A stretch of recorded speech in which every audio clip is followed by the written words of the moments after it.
Hey guys, Jumping Robot here and welcome back to another video on the channel. And in the last sort of top 5, or the last video that I did the top 5 worst maps of all time, Treyarch only. And I thought, hey, why not do the top 5 best maps? So that is what I'm doing today, the top 5 best maps in Call of Duty Zombies history. Now this is, again, only Treyarch, just so it's a fair comparison because I know some people don't really care about anything else. Now this is only covering World at War, Black Ops 1, Black Ops 2, Black Ops 3 and Black Ops 4 because at the time of recording this, Cold War Zombies hasn't had any news or any maps, so just those maps. And remember, this is my opinion, so if you disagree with it, leave down in the comments what your top 5 favourite maps is and we can compare the lists. So yeah, let's get into it.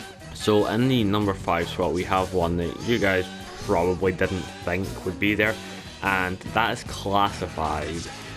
Now the reason that Classified is on this list is because it is probably the best remaster slash remake that we've ever got of a map. Now on terms of originality it's meh, but in comparison to 5 it is amazing. It fixed every single problem that 5 had. So the teleporters being random, fixed. Map being too small, fixed. The no way to get the Winter's Howl and the Winter's Howl being useless, fixed. It took everything 5 did wrong and just made it good. Now, yeah, it is kind of a sort of very simple survival map. You know, there's not much the Easter eggs can just get to 150. So that's why it's only number 5 on the list and not higher up, just because it is kind of lacking in point of originality. Now, in the number 4 spot, you probably expected this, or maybe even expected it to be higher, but we have Mob of the Dead. Now, don't get me wrong, I love Mob of the Dead just as much as pretty much everyone else.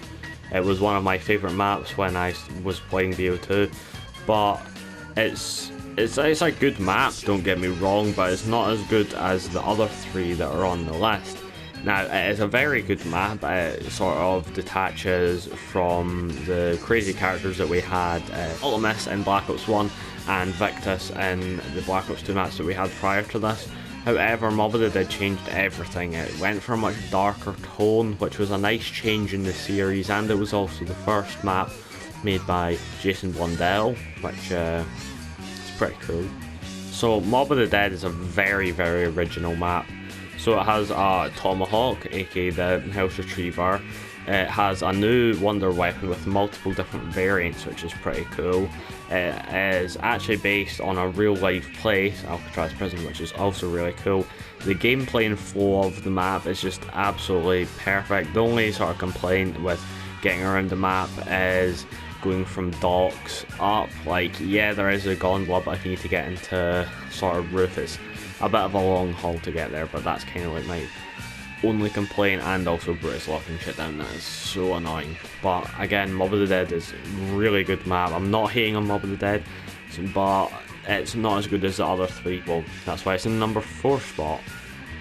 Now, in the number 3 spot, we have one that many people hated on launch, and many people loved.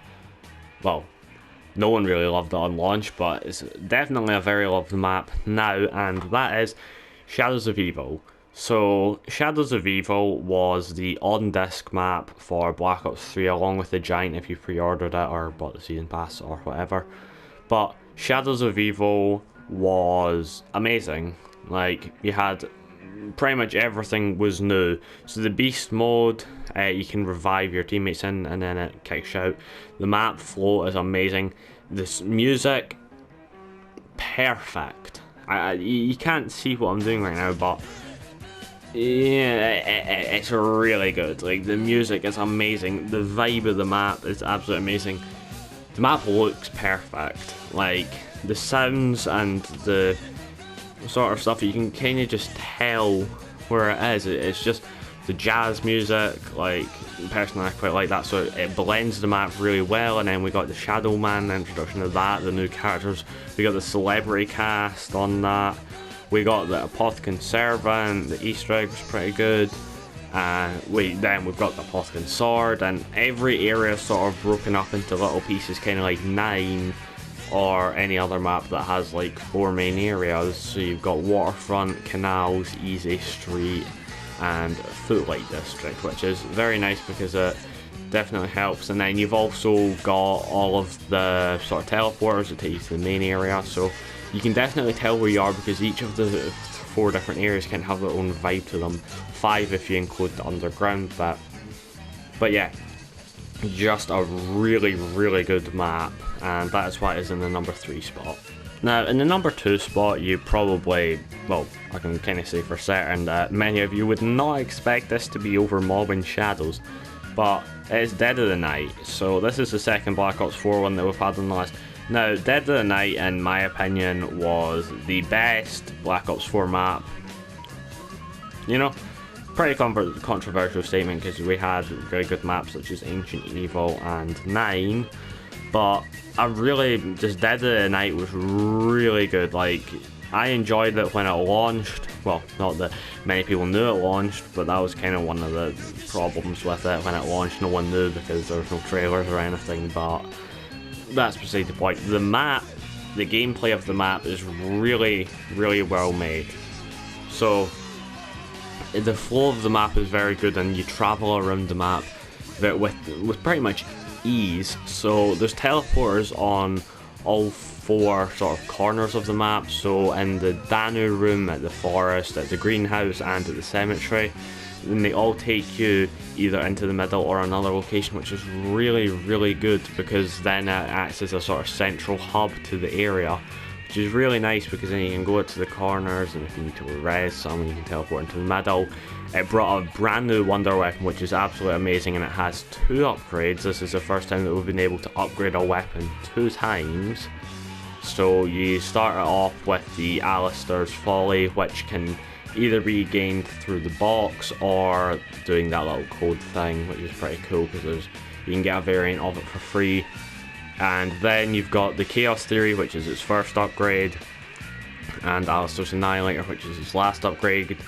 We also had the introduction of the Steak Knife. It never returned, but Steak Knife, really cool. It also introduced the Savage Impaler, which was a one-hit along with the Steak Knife for the new enemy, which again didn't return, but that was the sort of vampire slash Nosferatu things. We also got the introduction, and the only time we ever saw them, but of the werewolves, which was pretty cool. The boss fight is amazing, the Easter egg is amazing, the map flow is absolutely amazing.